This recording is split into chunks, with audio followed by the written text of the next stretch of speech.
Salut tout le monde! La vitesse de la lumière est estimée à 300 000 km par seconde. Et la première question qui vient à l'esprit de celui qui entend ce nombre énorme: comment les scientifiques ont-ils réussi à mesurer cette vitesse? Cela est particulièrement surprenant pour ceux qui savent déjà que les premières tentatives réussies de mesurer la vitesse de la lumière ont eu lieu à une époque où il n'y avait pas de technologie moderne. Même l'électricité elle-même n'y existait pas. Comment ont-ils réussi à mesurer la vitesse de la lumière alors qu'elle est la chose la plus rapide dans l'univers? Bienvenue, c'est Tarek de Questions d'après minuit.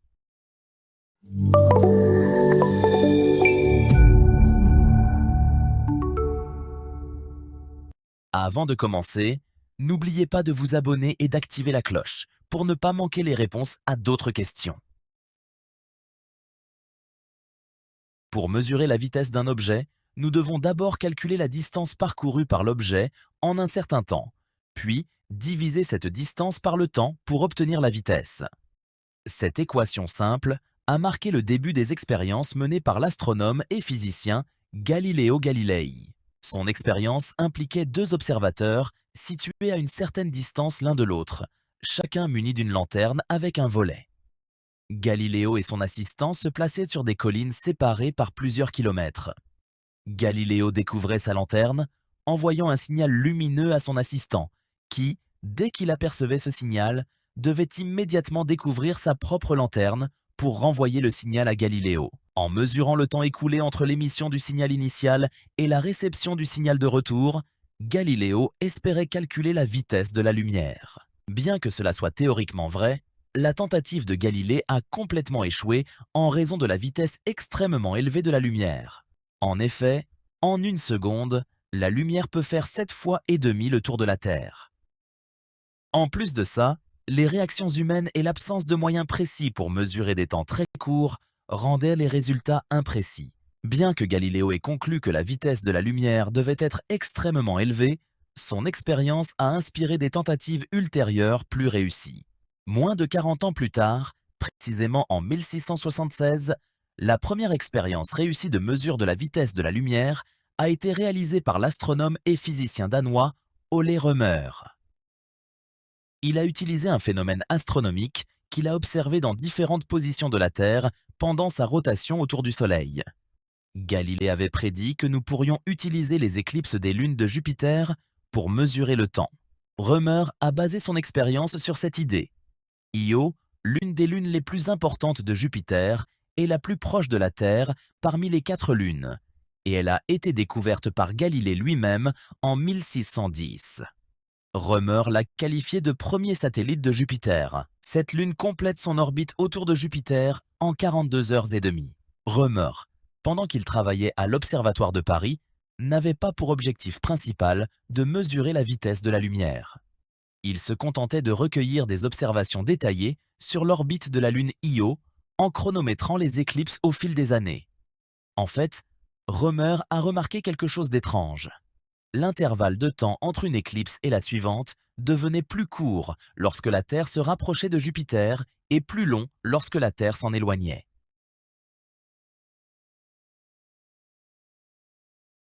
À partir de ces données, Rømer a conclu que lorsque la Terre est plus proche de Jupiter au point E1, l'éclipse se produit environ 11 minutes plus tôt que prévu.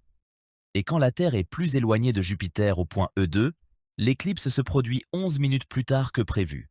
C'est ainsi que Rømer est parvenu à l'une des conclusions scientifiques les plus importantes, qui a grandement aidé à estimer la vitesse de la lumière. La période orbitale de la lune Io n'est pas liée à la position relative de la Terre et de Jupiter.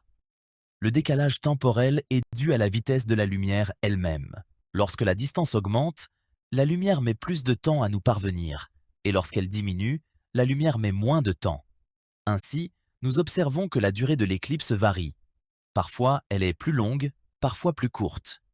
La plus grande différence de temps enregistrée est de 22 minutes, correspondant à la plus grande différence de distance, qui est le diamètre de l'orbite de la Terre autour du Soleil. À partir de cette conclusion, on peut déterminer la vitesse de la lumière en divisant le diamètre de l'orbite de la Terre par la différence de temps. Après la conclusion de Rømer, le scientifique néerlandais Christian Huygens est intervenu. Huygens a exploité la conclusion de Rømer et pour pouvoir calculer la vitesse de la lumière, il a inventé une méthode pour mesurer l'orbite terrestre en se basant sur les orbites de Vénus. Et il a pu estimer la vitesse de la lumière à 210 000 km par seconde. La grande différence entre cette estimation et les 300 000 km par seconde que nous connaissons aujourd'hui s'explique par le fait que Rømer s'était trompé sur le temps que la lumière met à traverser le diamètre de l'orbite terrestre. La valeur correcte était de 16,7 minutes et non de 22 minutes. De plus, les mesures du diamètre de l'orbite terrestre réalisées par Huygens n'étaient pas précises.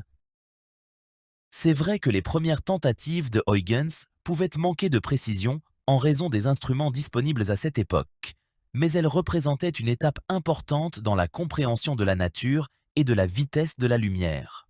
Les tentatives de mesure de la vitesse de la lumière se sont poursuivies jusqu'en 1728, lorsqu'un physicien britannique nommé James Bradley a essayé de mesurer l'aberration stellaire d'une étoile de la constellation du Dragon. En fait, l'aberration stellaire est le changement apparent de la position d'une étoile en raison du déplacement de l'observateur. En observant l'étoile, Bradley a remarqué un problème étrange dans les mesures. L'étoile semblait se déplacer dans le ciel en formant une grande ellipse. Il a observé ensuite d'autres groupes d'étoiles et a constaté le même résultat. Bradley a conclu que si la vitesse de la lumière avait été infinie, aucune aberration ne serait apparue. Bradley confirme donc, à son tour, que la lumière a bien une vitesse finie. Ces observations lui permettent de montrer que la lumière met 8 minutes et 12 secondes pour venir du Soleil à la Terre, ce qui correspond à une vitesse 295 000 km par seconde, plus ou moins 5 000 km par seconde. Comme je l'ai expliqué au début de la vidéo, la méthode utilisée par Galilée impliquait des signaux lumineux envoyés et reçus à l'œil nu sur de courtes distances terrestres. Cette méthode était insuffisante pour détecter les infimes délais causés par la vitesse de la lumière. Au XIXe siècle, les moteurs modernes ont offert une nouvelle opportunité pour mesurer la vitesse de la lumière, opportunité saisie par le physicien français Armand Fizeau. L'idée de son expérience était simple. Une source de lumière émet un faisceau lumineux vers un miroir situé à une distance de 8 km. La lumière frappe le miroir et se réfléchit de nouveau vers la source. Sur le chemin du faisceau, Fizeau a placé une roue dentée qui tournait grâce à un moteur puissant. Il a ajusté la vitesse de rotation de la roue de manière à ce que la lumière, en allant, passe entre les dents de la roue et, en revenant, soit bloquée par la dent suivante.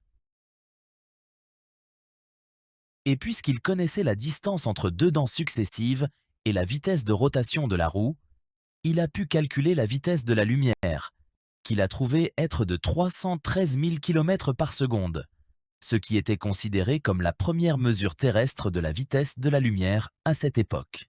Après quelques années de l'expérience de Fizeau, en 1879, l'Américain Albert Michelson a amélioré la méthode de Fizeau en utilisant un prisme à 8 faces, qui envoyait un faisceau lumineux vers un miroir situé à environ 35 km. Grâce à ces expériences, Michelson a obtenu des mesures extrêmement précises de la vitesse de la lumière, soit environ 299 796 km par seconde, une valeur très proche de celle actuellement acceptée de 299 792 km par seconde. La valeur connue la plus précise de la vitesse de la lumière dans le vide est de 299 792 458 mètres par seconde. Cette vitesse varie dans des milieux différents. Plus le milieu est dense, plus la vitesse de la lumière ralentit. À la fin de cette vidéo, j'aimerais partager une petite information. Saviez-vous qu'on ne peut plus mesurer la vitesse de la lumière? Avez-vous une idée pourquoi? Allez, laissez-moi la réponse dans un commentaire. C'est tout pour cette question. Je vous retrouverai très bientôt.